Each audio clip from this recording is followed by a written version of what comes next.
د دعا د آدابونه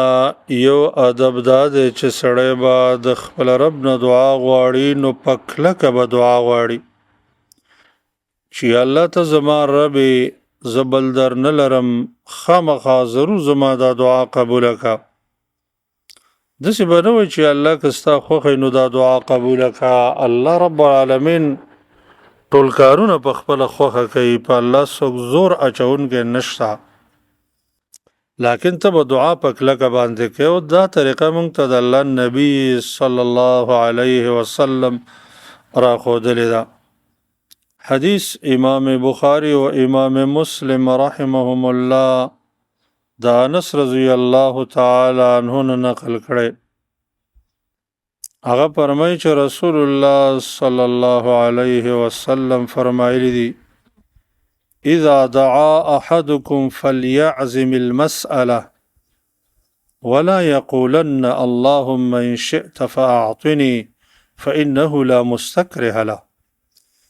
کله چې په تاسو کې یو تن دعا کوي نو ښه په کلکه دې دعا وکړي او داسې دې نه وایي چې یا الله که ستا خوښه شي نو ما ته دا زما حاجت راکړه ځکه الله باندې څوک زور اچونکی نشته هسې من الله په خپله خوښه کار کوي لیکن ته به دعا ښه په قوت او کلکوالي سره کوي د دعا یو ادب دا دی چې دعا به سړی بار بار کوي 3 کرتې به کوي او 3 کرتې دعا الله رب العالمین قبلی او زیات هم کولی شي 2 کرتو پورې او داسې بعضې دعاګانې دي چې ډېرې د الله نبي کړي دي خو عام عادت او سنت د نبی کریم صلی الله علیه وسلم دا چې دعا به د الله نه به حاجت غوښته نو 3 کرتې به یې غوښته حدیث د عبدالله ابن مسعود رضی الله عنه کې راځي کان النبی صلی الله علیه وسلم اذا دعا دعا 3 واذا سأل سأل 3 نبی کریم صلی الله علیه وسلم چې به دعا غوښتله نو 3 کرتې به غوښتله او سوال چې به کوم 3 کرتې به کوم او د دې 3 کرتو د سوال فضیلت هم حدیث کې راغلی دی امام ابن ماجه احمد د انس رضی الله تعالی عنه نه روایت نقل کوي ای فرمایي چې رسول الله صلی الله علیه وسلم فرمایلی دي من سأل الله الجنة 3 مرات قالت الجنة اللهم ادخله الجنة کوم یو انسان چې د الله رب العالمین نه 3 کرتې د جنت سوال وکړي نو جنت الله ته درخواست وکړي چې یا الله دا انسان جنت ته داخل کړه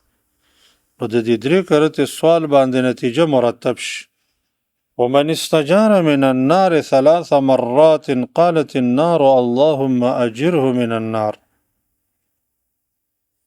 کوم یو انسان چې د جهنم نه 3 کرتې پناه وغواړي نو الله رب العالمین پر د الله دا مخلوق جهنم الله ته درخواست وکړي چې یا الله دا انسان د جهنم نه محفوظ کړه د دعا بل ادب دا دی چې دعا کوونکی به په جامع الفاظ دعا کوي د ځان دپاره دعا غواړي جامع دعا به کوي جامع دعا دی ته چې مختصر الفاظ یو مقصد په ډېر غټ پروت وي لکه د الله نبی به داسې کول امام ابو داود احمد حاکم په صحیح سند باندې روایت نقل کړی د عائشه رضی الله عنها هغه فرمایي کان رسول الله صلی الله علیه وسلم یستحب الجوامع من الدعاء ويدعو ما سوى ذلك رسول الله صلی الله علیه وسلم با جامع دعاګانې خوښې ګڼلې او د دې نه ما سوا چې نورې دعاګانې وې هغه به یې پرېښودلې ځکه د نبی علیه السلام دعاګانې تاسو وګورئ ټولې پکې ډېر جامع الفاظ دي مثال په طور دا دعا به کول اللهم انی اعوذ بک من شر ما عملت ومن شر ما لم اعمل یالله د هغه شر نه پناه راکړې چې کوم مې کړی دی او د هغه شر نه پناه راکړې چې کوم مې نه دی کړی یا اللهم اغفر لي خطيئتي وجهلي وإسرافي في أمري وما أنت أعلم به مني اللهم اغفر لي جدي وهزلي وخطئي وعمدي وكل ذلك عندي یا دا دعا اللهم ربنا آتنا فی الدنیا حسنة وفي الآخرة حسنة وقنا عذاب النار. ګوره د دنیا او د آخرت حاجتونه پکې راجمع دي. د دعا ادب دا دی چې کله یو دعا کوونکی بل ته دعا کوي نو اول به ځان ته دعا کوي بیا به بل ته. لکه څنګه چې د انبیاو دعاګانې قرآن کې ذکر دي نو اول ځان ته او بیا بل ته کړې ده. د موسی علیه السلام د نوح علیه السلام دعا سورة نوح کې ذکر ده رب اغفر لي ولوالدي ولمن دخل بیتي. د اول ځان ته دعا کړې ده بیا مور او پلار ته بیا ټولو مؤمنانو ته. د موسی علیه السلام دعا ذکر ده سورة الاعراف کې رب اغفر لي ولأخي وادخلنا في رحمتك. سورة ابراهیم کې د ابراهیم علیه السلام دعا ذکر ده چې ربنا اغفر لي ولوالدي وللمؤمنین یوم یقوم الحساب. یا د مؤمنانو دعاګانې موږ ته قرآن کې الله ذکر کوي. ګوره ربنا اغفر لنا ولاخواننا الذین سبقونا بالایمان. همدغه د رسول الله صلی الله علیه وسلم طریقه وه. ابی بن کعب رضی الله عنه فرمایي چې رسول الله صلی الله علیه وسلم کان اذا ذکر احدا فدعا له بدأ بنفسه. د نبی علیہ السلام دعا دا طریقه دا وه چې کله به دعا کولو نو اول به ځان ته دعا وکړه بیا به بل ته. او که یو ضرورت پیښ شي سړی بل ته دعا وکړي او ځان ته پکې ونه کړي هم جایز ده. لکه نبی علیہ السلام هاجري بیبي ته دعا کوي ويرحم الله اسماعیل لو تركت زمزم او قال لو لم تغرب من الماء لكانت زمزم عینا معینا. ګوره د هاجري ته دعا وکړه خپل ځان ته نه ده.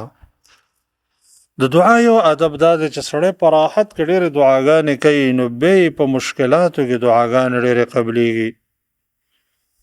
ابو هریره رضی الله تعالی عنه فرمایي چې رسول الله صلی الله علیه وسلم فرمایلی دي من سره ان یستجیب الله له عند الشدائد والکرب فلیکثر الدعاء فی الرخاء. څوک چې دا خوښه ګڼي چې په مشقتونو او غمونو کې د دعاګانې زیاتې قبول شي نو هغه د په راحت کې د الله نه ډېرې دعاګانې غواړي الله به دعا قبول کړي. لکه څرنګه چې قرآن کریم کې الله رب العالمین د یونس علیه السلام په باره کې فرمایي چې د مئی په خېټه کې الله راوبله سوی وی فلولا انه كان من المسبحين للبس في بطنه الى يوم يبعثون. حسن بصری رحمه الله فرمایي وی د مئی په خېټه کې منځونه نه دي کړي ولكنه قدم عملا صالحا في حال الرخاء فذكره الله به في حال البلاء. دی پراحت کې الله رب العالمین له ډېرې بندګانې کړې وي نو الله په مصیبت کې رایات کړ. حدیث کې راځي نبی کریم صلی الله علیه وسلم وصیت کوي وی تعرف الى الله في الرخاء يعرفك في الشده. پراحت کې الله رب العالمین ته ځان ورمعرفي کا نو تابا په مشقت او په مصیبت کې بدی الله رب العالمین او پیژنې معنا ستا دعاګانې به قبول کړي. ابو الدرداء رضی الله تعالی عنه وصیت هم کوي اذکر الله فی السراء یذکرک فی الضراء. ته په راحت کې الله یاد کړه الله به دې په مشقت کې یاد کړي.